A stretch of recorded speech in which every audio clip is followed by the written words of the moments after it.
Ang mabuting balita ng Panginoon ayon kay San Juan.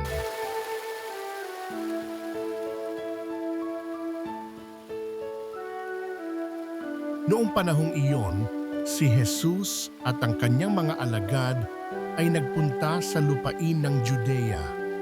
Nanatili siya roon ng kaunting panahon kasama nila at nagbinyag. Si Juan ay nagbibinyag rin naman sa Enon malapit sa Salim sapagkat maraming tubig doon.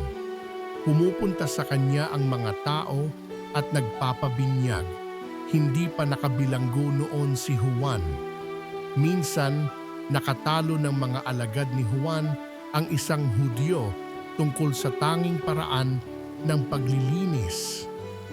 Kaya't pumunta sila kay Juan at sinabi sa kanya, "Rabi, yaon pong lalaking kasama ninyo sa ibayo ng Jordan, na inyong pinatotohanan ay nagbibinyag rin at nagpupunta sa kanya ang lahat."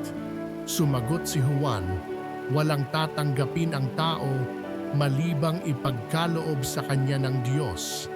Kayo na rin ang makapagpapatunay na sinabi kong hindi ako ang Kristo, sugo lamang akong mauuna sa kanya. Ang babaeng ikakasal ay para sa lalaking ikakasal. Ang abay na naghihintay sa pagdating ng lalaking ikakasal ay lubos na nagagalak pagkarinig sa tinig nito. Gayon din naman, lubos na ang kagalakan ko ngayon. Kinakailangang siya ay maging dakila at ako na may mababa." Ang mabuting balita ng Panginoon